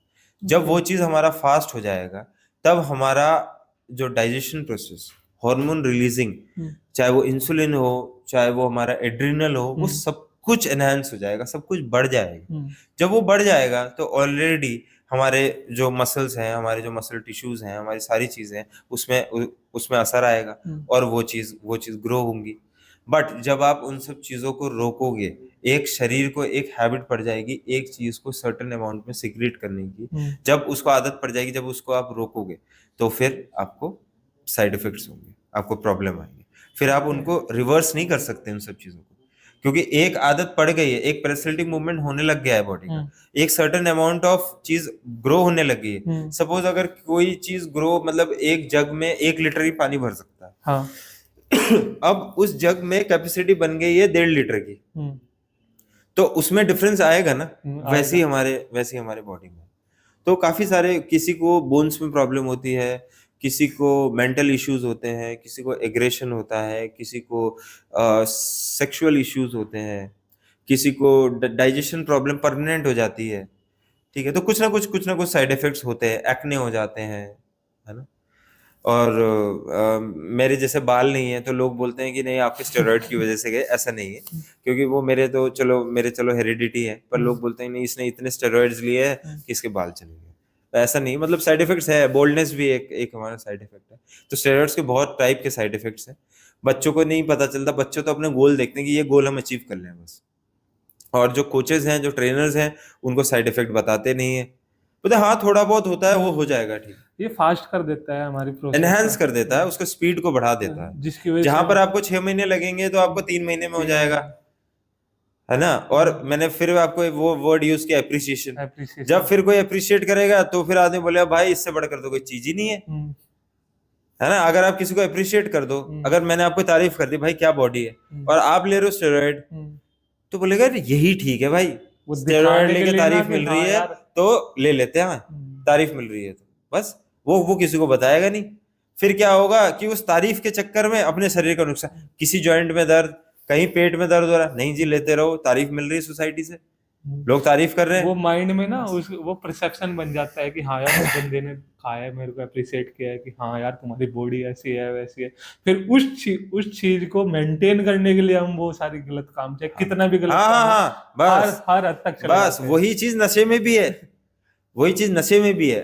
आपको आप कूल हो, आपकी तारीफ कर दी, this is also appreciation. When you are getting appreciation in any term, you will improve that thing. अब जहां 2 पैक पिए वहां भाई 4 पियेंगे, अरे और एप्रिशिएट कर रहे हैं लोग, भाई मैं तो 4 पैक पीता हूँ। फिर भाई मैं 6 पैक पीने लग गया, मैं तो 6 पैक पीता हूँ, आपस में लड़के बात कर रहे हैं 6 पैक पियेंगे भाई आज। मैं एक बेसिक टर्म, एक साइकोलॉजिकल टर्म बता रहा हूँ। कोई भी चीज, किसी भी चीज में आप किसी चीज को अप्रिशिएट करो, वो आदमी उस चीज में आगे बढ़ता रहेगा। मैं इसलिए बता रहा हूँ क्योंकि काफी और लोगों से जब मैं पुलिस मतलब जेल वगैरह गया तब हम्म, काफी लोगों से मेरी मुलाकात हुई। जेल में। तो हाँ, काफी लोगों से मेरी मुलाकात हुई, तो मुझे पता है they are very simple person. Let me tell you, the people you are looking at कि वो ऐसे गैंगस्टर हैं, वो ऐसे हैं, वैसे हैं, ये है, वो है, वो बहुत सिंपल लोग होते हैं, बहुत ही साधारण लोग होते हैं, बहुत ही सिंपल लिविंग होती है। वो कुछ ऐसा नहीं होता, बट उनके साथ यही सोसाइटी ऐसा करती है कि वो ऐसे बन जाते हैं। ओके। हमें मतलब मैं अभी जो हमारे यहाँ पर हमारे सिद्धवाला में जो जेल है, हम्म, वहां पर भी एक मेरा प्रोग्राम है अभी। हम्म, अभी जेलर से बात चल रही है कि किस दिन कर सकते हैं। उस दिन एक हम प्रोग्राम फिटनेस का हमारे जेल कैदियों के लिए भी मैं रखना चाहता हूँ, ओके। कि हम एक कल्चर वहां भी जेल में भी वो करें कि थोड़ा बहुत वो उनके माइंड सेट थोड़ा डिफरेंट हटेगा, वो कुछ और इम्प्रूव एक अच्छे इंसान बन के निकल पाएंगे। ओके। एक यहाँ पर बात आती है वुमेन्स को लेकर। हाँ। मतलब ऐसा आ जाता है कि जब 30 के बाद जो वुमेन्स की एज है और जो उसकी एनहेंसिंग पावर है, मतलब काम करने की एफिशिएंसी है, वो धीरे धीरे डिग्रेड होने लगती है। और उस टाइम बोला जाता है कि मैन से ज़्यादा रिक्वायरमेंट होती है वुमेन को वर्कआउट करने की, जिम में जाने की, या क्या कहते हैं योगा करने की, या कुछ फिजिकल एक्टिविटी करने की सबसे ज़्यादा रिक्वायरमेंट होती है। देखिए, सबसे पहले तो देखिए, जैसे हमने अभी एक बताया, hmm, we are in a planet called Earth, hmm, and there are different species living here. One of a species is our human race, hmm, right? Hmm, So these evolutions, these podcast, you are a suppose MBA boy, I hmm, am a trainer, hmm, another person is a engineer. This evolution has evolved in this earth, but the basic thing to live in this earth is to multiply, to mate. Hmm, A male and a female is here to reproduce, hmm, and female को वो जिम्मेदारी दी गई है। Hmm, तो जो mail और जो female है, जो फीमेल का जो कॉम्पोजिशन है बॉडी का, वो बना ही रिप्रोडक्शन के लिए है। जो हम्म, मेंस्ट्रुएशन साइकिल हमारी स्टार्ट होती है 14 साल से, हम्म, और 50 to 55 ईयर्स में जाके जो बंद होती है मेनोपॉज में, वो हम्म, प्रोसेस ही है टू रिप्रोड्यूस। सो उनकी जो रिक्वायरमेंट है एक सेकेंड बॉडी को रिप्रोड्यूस करने की, रिप्रोड्यूस करने का। उसके लिए जो कंजम्पशन है, जो न्यूट्रिशन लेवल है, वो ज्यादा लेना पड़ता है। हम्म, और एवरी मंथ जो उनको मेंसुरेशन होता है, हम्म, उसमें जो उनके बॉडी से, जो बोन से जो कैल्शियम और मैग्नीशियम निकलता है, हम्म, उसको कंपनसेट करने के लिए उनको और ज्यादा न्यूट्रिशन की जरूरत पड़ती है। तो इसलिए एक मेन और एक फीमेल से कंपैरिजन अगर हम करें, तो फीमेल का न्यूट्रिशन जो है हम्म, वो ज्यादा होना चाहिए। एल्स उनका मसल मास कम होता है, हम्म, बिकॉज वो उनका जो है एंड्रोजन, जो हम्म, प्रोजेस्टेरॉन, वो सारी चीजें उनकी उनकी ज्यादा होती है, हम्म। बट उनका मसल मास कम होता है। बट इन सब चीजों के लिए जो रिक्वायरमेंट ऑफ न्यूट्रिशन है, जो उनके यूट्रस वगैरह को हेल्दी रखे, वो थोड़ा सा मेन से ज्यादा है। मतलब जो कुछ न्यूट्रिशन बता सकते हैं आप कि किस किस चीज में उन्हें चाहिए? जैसे सपोज अगर हम बात करें मेंसुरेशन की बात करें, हम्म, मेंसुरेशन एक ऐसा टॉपिक है हमारे इंडिया में जो बहुत ही आज भी टैबू है। हम्म, फीमेल्स बात नहीं कर सकते, हम्म, ये है, वो है, ऐसा है, वैसा है। जैसे मेंसुरेशन है, मेंसुरेशन में क्या है, ब्लड लॉस हो रहा है, हम्म, तो हमें क्या चीज एनहांस करनी चाहिए? जैसे हमारा आयरन है, हम्म, जो हीमोग्लोबिन हमारे हमें हमें जो मेंटेन रखे। हम्म, मैक्सिमम आपने देखा होगा कि जो हमारे फीमेल्स हैं, हम्म, उनका हीमोग्लोबिन कम होता है, तो आयरन हो गया, हम्म, फॉलिक एसिड हो गया, और इन सब चीजों को एब्जॉर्ब जो अच्छे से कर सकता है, अगर आप इनके साथ विटामिन सी रखोगे, तो आयरन और फॉलिक एसिड दोनों अच्छे से एब्जॉर्ब हो। ये कॉम्बिनेशन है, मतलब okay, be I am also dietitian also. Hmm, तो जो मैंने पढ़ा है या जो मैंने प्रैक्टिस करी है पहले, तो उसमें क्या है कि हर एक चीज को एब्जॉर्ब करने के लिए बॉडी में there are certain things to hmm, मतलब do that, like this, like अगर मेंस्ट्रुएशन शुरू हुआ है, हम्म, तो आप आयरन, फॉलिक एसिड और विटामिन सी का कॉम्बिनेशन लो, हम्म, तो आपका जो प्रॉब्लमेटिक इश्यूज हैं, हम्म। जो भी सारी चीजें हैं, वो देखो, ब्लड लॉस तो होगा, देयर वो इज अ तो होगा। Process, but you will be much comfortable than the early days. हाँ, उसे लड़ने की थोड़ी पावर आ हाँ, जाएगी। हाँ, हाँ। एक मतलब जैसे आज के टाइम में हमारा जो, जैसे कल्चर की अभी मैंने बात की थी, अब हमारा कल्चर मोस्टली लैपटॉप पे हो गया है। स्क्रीन टाइमिंग हमारी ज़्यादा हो गई, मतलब जो हमारा काम है वो ज़्यादा बैठ के होने लग गया। फिजिकल जो एक्टिविटीज़ पहले होती थी वो कम हो गई। अब सारा काम बैठ के होने लग गया, तो उसके चलते काफी सारी प्रॉब्लम प्रॉब्लम भी क्रिएट होने लग रही है। हाँ, हेल्थ के जैसे हार्ट अटैक की बात करें, और क्या कहते हैं, हमारे डाइजेशन की भी काफ़ी ज़्यादा प्रॉब्लम रहती है, हमारे क्या कहते हैं, सांस में भी काफ़ी ज़्यादा प्रॉब्लम रहती है, और हमारे जो कल्चर आ गया है वो फूड्स, उस वो भी ज़्यादा क्रिएट कर रहा है। तो अपने क्या कहते हैं, लाइफ को हेल्दी बनाने के लिए, अपने खाने को हेल्दी बनाने के लिए हम क्या क्या ऐड ऑन कर सकते हैं? देखिए, एक तो सर्टन थिंग है कि कुछ कुछ चीजें हमारे हाथ में नहीं है, नहीं। जैसे बर्थ एंड डेथ, वो या हमारे हाथ में नहीं है, नहीं है। कोई नहीं कंट्रोल कर सकता उसको, नहीं कर।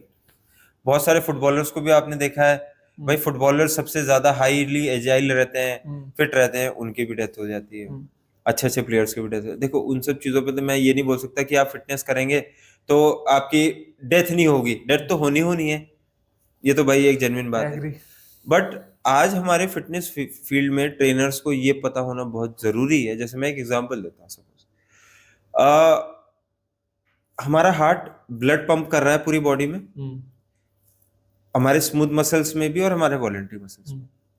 अब बीइंग अ लेमैन मैं आपसे एक सवाल पूछ रहा हूँ, अगर आपकी बॉडी में फ्लेक्सिबिलिटी और एंड्योरेंस अच्छी रहे, फ्लेक्सिबिलिटी, कहीं स्टिफनेस ना रहे, तो आपका ब्लड प्रॉपरली फ्लो करेगा, फ्लो करेगा। हो जाएगा।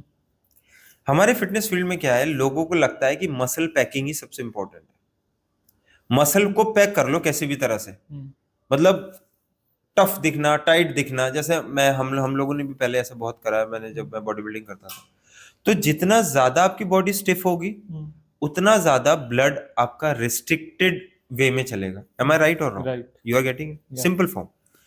सो वॉलेंट्री मसल्स में अगर जैसे सपोज किसी का शोल्डर स्टिफ है, किसी का हाथ ऊपर नहीं जा रहा, तो उसका ब्लड फ्लो कम हो रहा है ना, कम हो रहा है। और you are doing the activity again, you are doing a pressing movement, तो ब्लड का फ्लो फ्लो फ्लो आपको बढ़ रहा है, पर नॉर्मली आप उसको स्ट्रेच नहीं कर रहे हो तो फिर उसका कम हो जा रहा है, तो वो भी आपके हार्ट में प्रेशर दे रहा है। साथ ही साथ अगर आपके जो स्मूथ मसल्स हैं, अगर आप अपने स्मूथ मसल्स को अच्छे से प्रॉपरली ध्यान नहीं दोगे, तो भी आपका मतलब ब्लड, हार्ट का मेन ये है कि उसकी फ्लोइंग में कहीं प्रॉब्लम नहीं आनी चाहिए, वो प्रॉपर फ्लो हो, आपके लिम्स में जाए, अपर लिम, लोअर लिम, और ऊपर आ जाए, कहीं रिस्ट्रिक्शन नहीं होना चाहिए, चाहे वो आपके ऑर्गन्स में हो, चाहे वो आपके वॉलेंट्री मसल्स में हो, कहीं भी आपको रिस्ट्रिक्शन नहीं फील होना।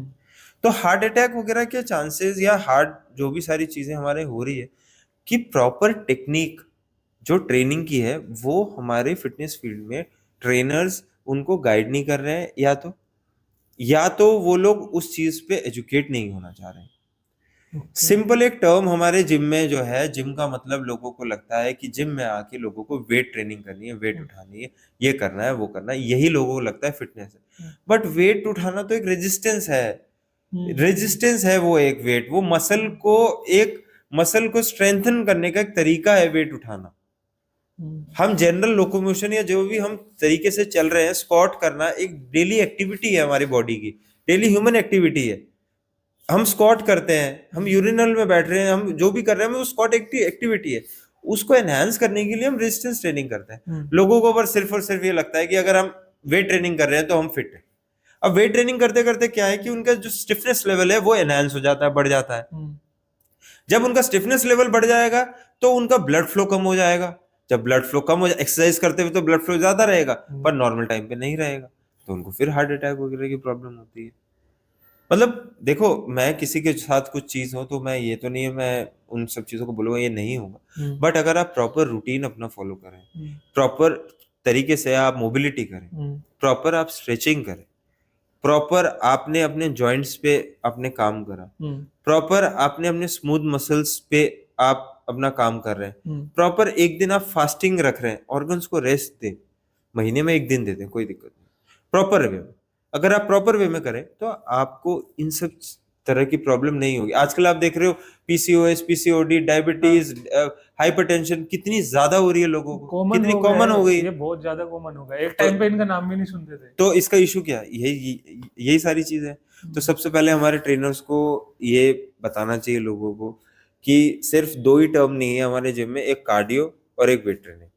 जिम का मतलब इतने जिम खुल रहे हैं, कई लोग, अभी एक और जिम खुल रहा है, वो इनॉग्रेशन में बुलाया है उसने विकास नगर में, आज ही फोन आया था उसका। हम्म। बस वही है कि सर कार्डियो जो है लगा दिया है, वेट ट्रेनिंग लगने वाली है, बस अब स्टार्ट हो जाएगा, बस आज से शुरू कर दूंगा एक्सरसाइज करना। तो मतलब वो फिर कैसे पता चलेगा कि जैसे हम वुमेन हेल्थ के ऊपर कैसे काम करेंगे, हम बच्चों की हेल्थ के ऊपर कैसे काम करेंगे, हम प्री प्रेगनेंसी पोस्ट प्रेगनेंसी पे कैसे काम करेंगे, हम किसी की नी इंजरी में कैसे काम करेंगे, किसी की स्पाइन में अगर स्कोलोसिस है, लॉर्डोसिस है, ये तो कैसे पता चलेगा कैसे इंप्रूव करना है, किसी की नॉग नीज है या किसी को वेलगस है, वेरस है, एंकल में है, तो हमें कैसे पता चलेगा? ये सब पता करने के लिए हमें वो करना पड़ेगा ना। तो ये कॉन्सेप्ट्स बहुत ज्यादा मतलब अभी भी सीखना वो कर पड़ेगा। रहे हैं, वो कर रहे हैं लोग ना, उसमें मतलब लोगों को कॉन्सेप्ट्स क्लियर करने में बहुत प्रोसेस। और सबसे बड़ी बात, अगर मैंने किसी की कोई गलती बता दी हम्म। कि आपके शरीर में ये गलती है, तो भाई साहब वो नाराज हो जाएगा अगला, वो नाराज हो जाएगा। मतलब मैंने ये देखा है कि किसी को कोई गलती बताई मत। अब तो मैंने किसी को मतलब मैं धीरे धीरे मैंने बस बताना ही छोड़ दिया कि ना, किसी को कुछ गलती बोलो ही मत कि ये आपको जो है इशू है, क्योंकि अगर हम किसी को कोई इशू बता देते हैं तो वो अपने ईगो में ले लेते हैं हम्म। इम्प्रूव करने के बजाय। और हमारे टाइम पे ये था कि हमारे टाइम पे भाई कोई इशू हमें बता देते तो हम ठीक है, तो बढ़ी गई आज के बहुत टाइम ज्यादा में। बहुत ज्यादा बहुत ज्यादा ego बढ़ गई। मतलब जैसे मैंने यहाँ पर क्वेश्चन भी वो किया था कि अपनी लाइफ में किस किस चीज को इम्प्लीमेंट, मतलब क्या लेके आए, फूड फूड इनटेक कैसा करें अपना, देखो मैं आपको जिससे कि हेल्दी हम देखो रह सके देखो थोड़ा। मैं आपको फिटनेस की बात बताऊं। हम्म। फिटनेस को ना बहुत सिंपल लेना चाहिए पहले तो। हाँ, हम्म। पहले हर आदमी अपने पॉकेट के अकॉर्डिंग आप फिटनेस करो सबसे पहले। ओके। कोई जरूरी नहीं है हाई फाई जिम ज्वाइन करने का, आपको कोई इंपॉर्टेंट नहीं है। जो आदमी ओके। बिगनर है, हम्म। हफ्ते में 3 दिन जिम जाए, 3 दिन वो आउटडोर एक्टिविटीज करे, running, okay. Body weight exercises. और अगर आपको धीरे धीरे धीरे धीरे देखो, अब क्या होता है सबसे पहले ना, हम्म। अब आजकल सप्लीमेंट, अब बच्चों को लग गया है कि भाई जिम जाऊंगा, तो पेरेंट्स को बोल दिया है कि भाई मैं जिम तो ज्वाइन कराया मम्मी, हम्म। अब मेरे को सप्लीमेंट के भी पैसे दे दो। अब बेचारे पेरेंट्स को क्या पता, उनको तो अपनी हेल्थ के लिए बच्चों को भेज रहे हैं। हम्म। अब सप्लीमेंट जो है, what does the term supplement mean? The supplement term means to supplement your diet, that is on the only meaning of supplement. Hmm. But the prioritization of a beginner is only on supplements. They think agree. if we are going to a gym, so जो अभी तक हम 18 साल या 19 साल से जो रोटी चावल खा रहे थे वो तो बेकार ही है, वो तो बेकार हो गया वो रोटी चावल जो खाया। तो इसका मतलब ये है कि बचपन से जो सेरेलेक खा रहे थे वो भी सप्लीमेंट है। तो सेरेलेक ही खाना चाहिए था, क्यों खाया रोटी चावल? दांतों पे भी जोर नहीं पड़ता। सही बात। तो सारा मेन फोकस सप्लीमेंट पे चला गया। हम्म। ट्रेनर्स वगैरह और भी हमारे सोसाइटी में जो आइडलाइज जिनको लोग समझते हैं, जो गुरुज हैं हम्म। या जो लोग हैं, वो भी सप्लीमेंट पे जोर देते हैं। हम्म। भाई वे प्रोटीन, ये प्रोटीन, वो प्रोटीन। इससे बढ़िया, मतलब मैं तो चाहता हूँ ये रिवोल्यूशन जो है गांव से आए, पहले गांव में रिवोल्यूशन हो। इससे बढ़िया अगर हम दूध को आगे बढ़ाएं, हम मिल्क प्रोडक्शन को आगे बढ़ाएं। आज के टाइम में तो मिल्क को अवॉइड करने लग गए। मैं अगर हम मिल्क को आगे बढ़ाएं, अगर हम अपनी खेती को आगे बढ़ाएं, हम्म। तो हमारी सारी चीजें इंप्रूव हो जाएंगी। ठीक है, तो लोग तो बस, लोगों पे पेशेंस नहीं है बॉस, चल रहे हैं बस और चले जा रहे हैं, चले जा रहे हैं, चले जा रहे हैं। मैं मानता हूँ जो गांव का फूड होता है ना, वो रिच फूड होता है, हर देखो चीज मैं होती है रिच उसमें। और उस पे नहीं जाऊंगा, बट अगर हम फिटनेस की बात करें हम्म। तो हमारे मतलब ये ना, एक मेरी, मैं जैसे सपोज मैं हम्म। पर्सनली एक बात बताऊं आपको। मैं एक जैसे मैंने आपको बताया अपनी जर्नी के बारे में। हम्म। मैं अपने हर एक एम्प्लॉय को या हर एक स्टूडेंट को कोई भी नुकसान वाली चीज या कोई भी गलत चीज गाइड नहीं करता। मैं हमेशा सच बोलता हूँ, चाहे उसे बुरा लगे वो छोड़ के चला जाए। ऐसे बहुत लोग आए, बहुत लोग गए, हम्म। बहुत लोगों ने 6 साल बाद याद वो मैं एक दिन मैसेज भेजा कि नहीं सर आप बिल्कुल सही थे, आपने उस दिन ये चीज बोला, ये चीज सही। देखो हमेशा आदमी को ना सही गाइड करो। मैं आज जिस लेवल पे हूँ हम्म। या जितने टाइम से मैं ट्रेनिंग दे रहा हूँ, मैं अगर किसी को स्टेरॉइड या किसी हम्म। को सप्लीमेंट प्रोवाइड करूंगा तो आराम से 3-4 लाख रुपए मैं इनकम कर सकता हूँ, कर सकते हो। आराम से। बट वो करना क्यों जब वो चीज गलत है? वो जो प्लेटफॉर्म मैं फिटनेस का बना रहा हूँ, हम्म। मैंने एक अपनी फाउंडेशन भी खोली है, फिटबॉक्स फाउंडेशन के नाम पे। हम्म। हमने अभी एक ये हमारा कैटलॉग भी हमने जो है बनाया है। हम्म। इसमें हमने सारे लेटेस्ट टेक्निक्स हमारे ट्रेनिंग के हमने रखे हैं कि किस तरह से आपको कैसे करके अपने ट्रेनिंग को परस्यू करना है, कैसे आपको लेके जाना है, उन सारी चीजों को हमने इन सब चीजों में बताया है, और फ्री में, ताकि मास वॉल्यूम में हम लोगों को एजुकेट कर सकें। तो अपने लिए भी सही रहेगा और प्लेटफॉर्म थोड़ा सॉलिड बनेगा। पैसा तो आज तो कमा लेंगे गलत तरीके से देखे तो कोई, अब मेरे जिम में जाके देखो कहीं पर भी कोई सप्लीमेंट का डब्बा, एक आध डब्बा रखा होगा तो रखा हो। मैंने अपने किसी को भी ये नहीं फोर्स किया है कि आप किसी को सप्लीमेंट पे वो करो, ओके। क्योंकि वो करना नहीं चाहिए। धीरे धीरे आदमी जब करेगा अपना अर्गनेस बढ़ जाएगी। आजकल तो इतनी ज्यादा लोगों के अंदर, मतलब वो है बच्चों के अंदर, मैं देखता हूँ इतना, क्योंकि एग्जीक्यूशन स्ट्रेंथ तो है नहीं, बस ये खरीदने का स्ट्रेंथ है पूरा है। आजकल लोगों के पास कोई भी चीज खरीदने की पूरी स्ट्रेंथ है, पर एग्जीक्यूट करने की मेहनत नहीं कर सकते। ये चीज तो है। तो हमारा पहले तो ये रहेगा कि आप ज्यादा न्यूट्रिशन पे मत जाओ। अगर स्टार्ट कर रहे हो तो जस्ट नॉर्मल जैसे आप नहीं न्यूट्रिशन पे रहो आप। जैसे देखो, सबसे पहले अपने रूटीन में कोई चीज ऐड कर रहे हो, अगर आप फिटनेस को ऐड कर रहे हो तो just add fitness first. Don't point it out all the sectors of fitness. धीरे धीरे you are consistent in the gym और you are training well, then add on something more, like some protein rich food, some complete proteins full of amino acids. So, तीन चीजें बताइए कोई भी जो हम ऐड ऑन कर सकते हैं अगर जब हम स्टार्ट कर रहे हैं। जस्ट देखो, सबसे पहले मैं आपको बताऊं, सबसे बेस्ट है अगर किसी आदमी को, बेसिक कोई आदमी है उसको ग्रो करना है और एक्सरसाइज में इंट्रोड्यूस करना है, तो कॉम्प्लेक्स कार्बोहाइड्रेट्स में ज़्यादा ध्यान दें। Boiled potato are fabulous. Boiled potato और कर्ड, इसका कॉम्बिनेशन एक अच्छा कॉम्बिनेशन है, जिसमें आपको लैक्टोबैसिलस, आपको प्रोटीन, आपको कार्ब्स वगैरह सब मिल जाता है। Egg is very good. मतलब उसमें क्या है कि इजीली अफोर्डेबल भी है और ठीक है। आप और जो एग नहीं खाते वो मिल्क यूज करें, है ना, जो अपना वेजिटेरियन है। और जो हमारा थर्ड थिंग है, जिस तरह से मैंने शुरू किया था, वो हमारे जो 3 टाइम का जो मील है वो हम कभी स्किप ना करें, है ना, ज्यादा उन सब चीजों पे ना रहे, तो आदमी अच्छे से अपना स्टार्ट कर सकता है। सिंपल वे में रहे, ज्यादा कॉम्प्लेक्स ना करें चीजों को। तो मेरा लास्ट क्वेश्चन आपसे ये है कि आप ऑडियंस को हमारे क्या मैसेज शेयर करोगे? ऑडियंस को तो सबसे पहले मैं मैसेज शेयर ये करूंगा कि मैं बहुत ग्रेटफुल हूँ कि आपने मेरे को वो चुना, क्योंकि मेरा एवरी मूवमेंट जो मैं अपनी लाइफ में जी रहा हूँ वो मेरे लिए बहुत एक्सेप्शनल है। बिकॉज मैंने बहुत सारी चीजें अपने शरीर में भी स्ट्रगल करा है। जब मैं ड्रग्स करता था, आई वॉज मेंटली इल, और डॉक्टर विनीत गुप्ता ने मेरा बहुत हेल्प किया है। और मैं गंगाराम में भी 4 महीने एडमिट था, क्योंकि मेरा इंटेस्टाइन डैमेज हो गया था। तो I am very lucky, I am very fortunate कि I am in a field, in very different field, जो मेरा प्लेटफॉर्म नहीं था। और साथ ही साथ आपने भी मेरे को आज मौका मिला मेरे अपने थॉट्स को शेयर करने का। और लोगों को मैं बस यही वो करूंगा कि जरूरी नहीं है कि कोई फिटनेस में आए या फिटनेस करे। ऐसा भी जरूरी नहीं कि हर आदमी को फिटनेस पसंद हो, बट वो करे वो जो उसको पसंद है, और किसी को कॉपी ना करे। अगर कोई आदमी आपके साथ वो कर रहा है तो जरूरी नहीं है कि भेड़ चाल में ना चले, जो हमारी इंडिया चल रही है। अगर वो दारू पी रहा है तो मैं भी दारू पी रहा हूँ, वो उसे पसंद नहीं है, मैं उल्टी कर दूं चाहे 4 पैक पी रहा है, मैं पीऊंगा जरूर, क्योंकि वो भी पी रहा है। वो ना करे। जो आदमी करे वो अपना बन के करे, जो उसको खुद अच्छा लगे और जो चीज में कर सके। हाँ, फिटनेस आपके माइंडसेट को बहुत एनहांस करेगा, because you will not have any anxiety और एनी डिप्रेशन। तो I will recommend people to exercise more, because it is a very great thing. बाकी ड्रग्स से दूर रहें, नशे से दूर रहें, और अपना कम्युनिकेशन किसी से ब्रेक ना करें। कम्युनिकेशन करते रहें, पेरेंट्स भी बच्चों के साथ करें, बच्चे भी पेरेंट्स के साथ करें।